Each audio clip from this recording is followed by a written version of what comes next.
अध्यक्ष महोदय, supplementary statement of expenditure 2019-20 पे अर्बन डेवलपमेंट डिपार्टमेंट की supplementary demand F2 to F5 item number 50, 51, 52 और 53 पे बोल रहा हूं। और अध्यक्ष महोदय धन्यवाद, आपके आने के बाद ही समाजवादी पार्टी को जो है न्याय मिला। मैं 11 बजे से यहाँ बैठा हूं। अध्यक्ष महोदय, सप्लीमेंट्री डिमांड और बजट के मार्फत अलग अलग हेड्स में लोकल बॉडीज को और म्युनिसिपल काउंसिल्स को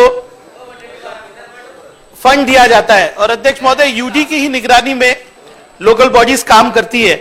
मैं भिवंडी शहर का नेतृत्व करता हूं, जिसको एक जमाने में हिंदुस्तान का मैनचेस्टर कहा जाता था। अध्यक्ष महोदय, मुंबई शहर से 50 किलोमीटर दूर होने के बाद भी भिवंडी शहर को न्याय नहीं मिला।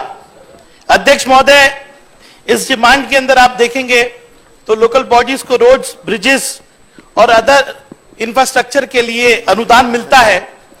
अध्यक्ष महोदय, भिवंडी महानगर पालिका के अंदर आज जिस तरह का करप्शन है उसके ऊपर आपका ध्यान दूंगा। और अध्यक्ष महोदय, आपके मार्फत सम्मान्य मंत्री शिंदे साहब भी यहां पर है, जिनको भिवंडी के विषय में काफी कुछ मालूम है।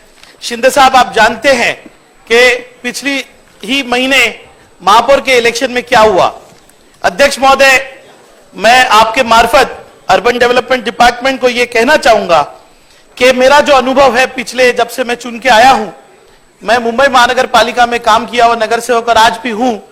अध्यक्ष महोदय, भिवंडी महानगर पालिका के अंदर आज शासन की तरफ से जितना फंड दिया गया है, चाहे वो अनुदान के माध्यम से या एमएमआरडीए के माध्यम से, उसके ऊपर शासन की कोई निगरानी नहीं। अध्यक्ष महोदय, अध्यक्ष महोदय, आज एमएमआरडीए मार्फत और शासन के अनुदान के मार्फत कई प्रोजेक्ट्स चल रहे हैं अध्यक्ष महोदय, लेकिन वो अनफिनिश्ड है पूरी तरह से। अगर आप भिवंडी शहर को देखेंगे तो भिवंडी शहर के रास्ते मैं दावे के साथ कह सकता हूं कि पूरे महाराष्ट्र में सबसे खराब है।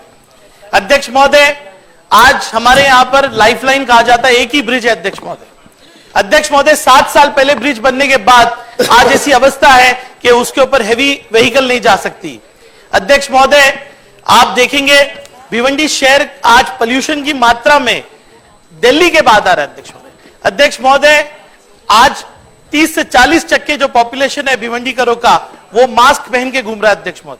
अध्यक्ष महोदय, इस संदर्भ में मैंने महाराष्ट्र पोल्यूशन बोर्ड से भी संपर्क करने की कोशिश किया, लेकिन महाराष्ट्र पोल्यूशन बोर्ड से भी कहा गया है कि ये लोकल बॉडी का विषय है। मैं अध्यक्ष महोदय आपके मार्फत सम्मान्य मंत्री महोदय से कहूंगा कि भिवंडी महानगर पालिका के जो कामकाज है उसके अंदर इमीडिएट इंटरफेरेंस होना चाहिए, निर्देश आना चाहिए। अध्यक्ष महोदय, मैं मांग करता हूं कि भिवंडी महानगर पालिका के 5 साल के कामकाज का कैग मार्फत जो है पूरी तरह से ऑडिट होना चाहिए। अध्यक्ष महोदय, अगर आप मुझसे पूछे तो डेवलपमेंट प्लान जो है भिवंडी महानगर पालिका का 2003 से उसको मान्यता नहीं मिली। अध्यक्ष महोदय, डेवलपमेंट प्लान नहीं होने की वजह से भिवंडी शहर आज पूरी तरह से एक अनप्लान सिटी बन गया। अध्यक्ष महोदय, डेवलपमेंट प्लान के अभाव में और कॉमन डीसीआर के अभाव में आज आप देखेंगे कि भिवंडी शहर में पूरी तरह से एक बड़े मात्रा में इलीगल कंस्ट्रक्शन हो रहा है। अध्यक्ष महोदय, मैं आपके मार्फत कहूंगा कि आप निर्देश दे, और मैं सम्मान्य मंत्री महोदय से भी कहूंगा कि भिवंडी शहर के लिए एक मास्टर प्लान बनाया जाए। भिवंडी शहर जो आज मुंबई के इतने करीब होने के बाद भी आज अगर हायर एजुकेशन के लिए और कामकाज के लिए आपको मुंबई में आना होता है तो 2.5 घंटे लगते हैं जाने के लिए और आने के लिए। अध्यक्ष महोदय, मैं आपका निर्देश एक और विषय में लाना चाहूंगा। मैं आज भी मुंबई महानगर पालिका का नगर सेवक हूं।